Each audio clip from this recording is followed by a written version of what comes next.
Israel को और कत्लेआम के लिए ताज़ा तरीन और बड़े खतरनाक हथियार मिल चुके हैं। अमेरिका की पक्ष और विपक्ष की पार्टी ने अप्रूवल दे दिया है, जिसके बाद 17,000 से ज़्यादा तोप के गोले और ख़तरनाक हथियार इजराइल को मिल गए हैं। मेरे दोस्तों, इसके अलावा आप ये समझ लीजिए कि अमेरिका पूरी शिद्दत से चाहता है कि जनवरी से पहले, इस साल के अंत होने से पहले पूरी तरह से हमास मिट जाए। वहीं इजराइल ने एक ख़तरनाक इशारा दिया है।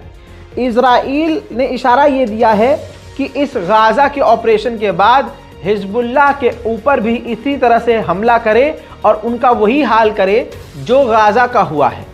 इस वजह से इजराइल नहीं चाहता जो लोग गाज़ा छोड़कर गए हैं वो वापस आएं, क्योंकि इजराइल का इशारा ये है कि वो अभी हिजबुल्लाह को भी इसी तरह से मिटाएगा।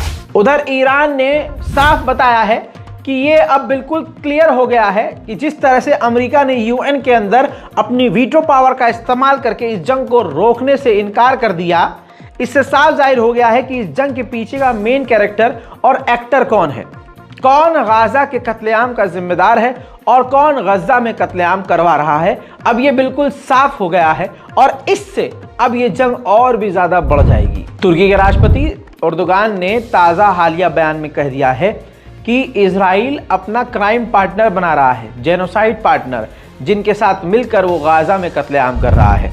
बरतानिया की यानी ब्रिटेन की खुद की एक सेव चिल्ड्रन ऑर्गेनाइजेशन है जो बच्चों के हितों के लिए काम करती है, उसने अपनी ही सरकार की निंदा की है। कहा कि यूएन के अंदर हमारी गवर्नमेंट ने जंग रोकने के लिए वोट नहीं डाला, ना अमेरिका का विरोध किया। इनकी खामोशी की वजह से भी गाज़ा के अंदर कत्लेआम हो रहा है और बच्चे मारे जा रहे हैं। उधर कनाडा में मुस्लिम संगठन काफ़ी सारे हैं, अलग अलग ग्रुप्स हैं, वो सब मिलकर वहाँ के प्रधानमंत्री जस्टिन ट्रूडो की पार्टी को फंडिंग किया करते थे, पैसा दिया करते थे, हेल्प करते थे। अब तमाम मुस्लिम संगठनों ने पूरी तरह से फंडिंग रोक दी है और पैसा देने से इनकार कर दिया है, जिसकी वजह से जस्टिन ट्रूडो को जोरदार झटका लग गया है। यूएन के लिए जो फिलिस्तीन के एनवॉय है, उन्होंने साफ कहा है कि गाज़ा के लोगों का सफाया करके इजराइल 2 स्टेट सॉल्यूशन का पूरा सफाया करना चाहता है। वो 2 स्टेट सॉल्यूशन चाहता ही नहीं है। ईरान के अखबार तेहरान टाइम्स ने पूरी तरह से अमेरिका को नंगा किया है। अपने अखबार के फ्रंट पेज पर ही अमेरिका का ये जो एनवॉय है, जो अपनी पूरी बेशर्मी से गाज़ा में जंग रोकने के खिलाफ हाथ उठाकर वीटो पावर का इस्तेमाल करता है, उस तस्वीर को शेयर करते हुए अपने फ्रंट पेज पर छापते हुए साफ तौर से ईरान के अखबार ने अमेरिका को असली कातिल बताया है। मलेशिया के प्रधानमंत्री ने जोरदार तरीके से अमेरिका को नंगा किया और कहा कि वीटो पावर का इस्तेमाल करके जिस तरह से गाज़ा में कत्लेआम को रोकने से मना किया गया और सारे 165 देशों ने वोटिंग किया था कि जंग रुकनी चाहिए, 165-160 जो वोटिंग पड़े उनकी वैल्यू 3 सेकंड में ख़त्म हो गई जब अमेरिका ने वीटो पावर का इस्तेमाल कर लिया। 5 देशों के पास वीटो पावर है। वीटो पावर इस्तेमाल करके वो 165 देशों के राय मशवरों को ठुकरा सकते हैं। तो इस चीज़ से साफ जाहिर हो रहा है कि पूरी दुनिया का जो चक्रव्यूह है, पावर है, वो 5 देशों के पास है, बाकी दूसरे की कोई वैल्यू नहीं है। ये बात समझ से परे है। वो कहावत आपने सुनी होगी, उल्टा चोर कोतवाल को डांटे। इजराइल पर वही फिट बैठ रही है। यूएन के चीफ ने मांग करी कि जंग रोकी जाए, सीज फायर किया जाए। इस पर इजराइल ने आधिकारिक तौर पर कहा कि यूएन हमास के साथ है, लिहाजा यूएन के चीफ को तुरंत रिजाइन कर देना चाहिए। अमेरिका में यहूदियों का एक ऐसा पूरा जत्था है, ग्रुप है, जो फिलिस्तीन के हक में खड़ा हुआ है, फिलिस्तीन के लिए खड़ा हुआ है। उसी यहूदियों के ग्रुप में उन ग्रुप का नेता और रब्बी यानी यहूदी समझ लिए धर्मगुरु, वो ये कह रहे हैं कि आज जो इजराइल को मान्यता दी गई है, कल इजराइल को आने वाले समय में एक क्रिमिनल के तौर पर मान्यता दी जाएगी। लिहाजा हम मांग करते हैं कि बेचारे गाज़ा के लोग अपने हक के लिए, अपनी ज़मीन के लिए खड़े हैं। फिलिस्तीन की ज़मीन फिलिस्तीन की है, उस पर उनका अधिकार है और ये उनको मिलना चाहिए। हम अपने भाई फिलिस्तीनियों के साथ खड़े हुए हैं। ऐसे भी यहूदी हैं दोस्तों, सुनिए। Because we are Jewish, we find it's imperative to clarify to the world that the terrible Nakba, this colossal catastrophe that's happening, has nothing to do with a conflict between religions, between Judaism and Islam, between Jewish people and Islamic people. We have been living together as Jews and Muslims for literally thousands of years. It's only an introduction of a political movement called Zionism, a nationalist movement that started around 100-some years ago, and it formed the State of Israel.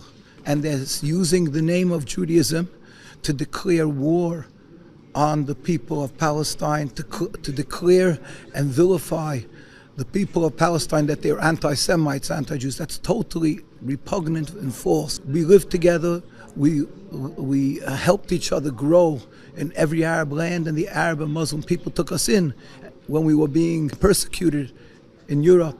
We cannot be silent. We're Jews. Because we're Jews, we have to stand up and say this. अब एक बड़ी खबर जान लीजिए, Germany के भी पूरी दुनिया के बहुत सारे लोग गाजा और फिलिस्तीन के इलाके में जाकर रहते हैं। ऐसे में जर्मनी ने आधिकारिक तौर पर बताया है कि गाजा के अंदर इजराइल की बमबारी में जर्मनी के 6 नागरिक जो वहां रहते थे मारे गए हैं। सीज फायर अमेरिका होने नहीं दे रहा है, लेकिन दुनिया बोल रही है। भारत में चाहे मुसलमान खामोश हों, लेकिन इस वक्त जहां कभी प्रदर्शन नहीं हुआ वहां अब प्रदर्शन भी हो रहा है। जापान के टोक्यो में फिलिस्तीनियों के लिए, गाजा के लिए आवाज उठाई जा रही है।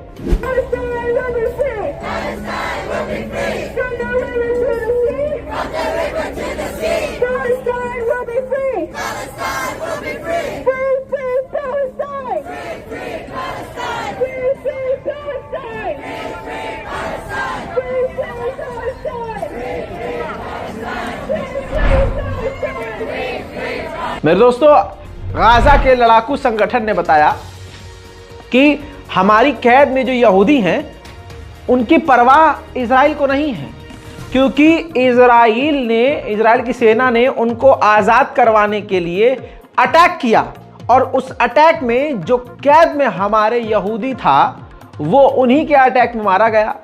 तो साफ जाहिर है कि इजराइल अपने खुद के हॉस्टेज का कोई सम्मान नहीं कर रहा है। Human rights organization, aid charities, यानी वहाँ खाना पानी दाना पहुँचाने के लिए बहुत सारे संगठन काम कर रही हैं।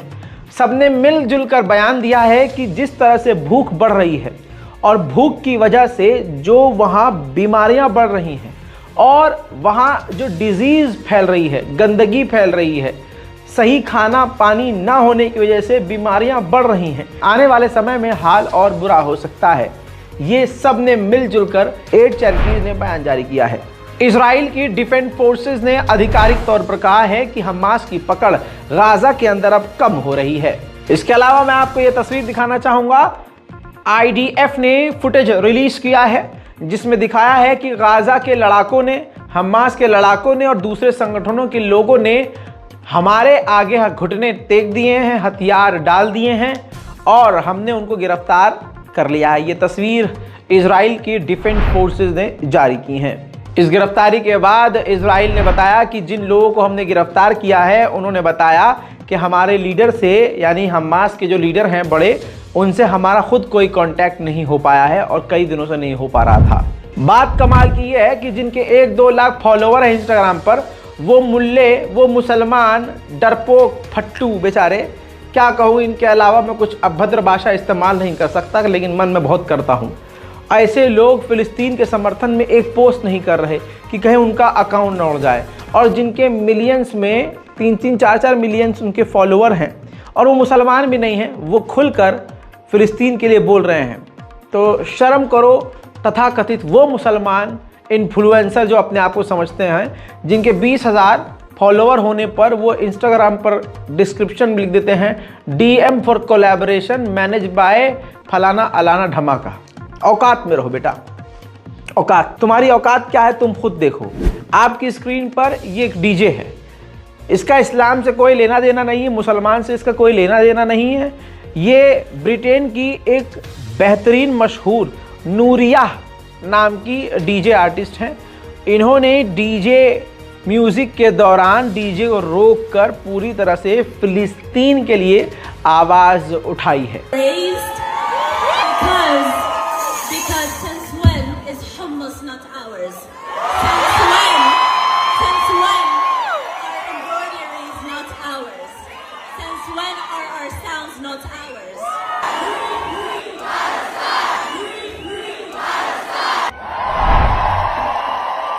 उम्मीद करता हूं कि इस रिपोर्ट से आपको बहुत सारी जानकारी मिली होगी। इससे पहले जो रिपोर्ट आई है उसको भी जाके ज़रूर देखिएगा।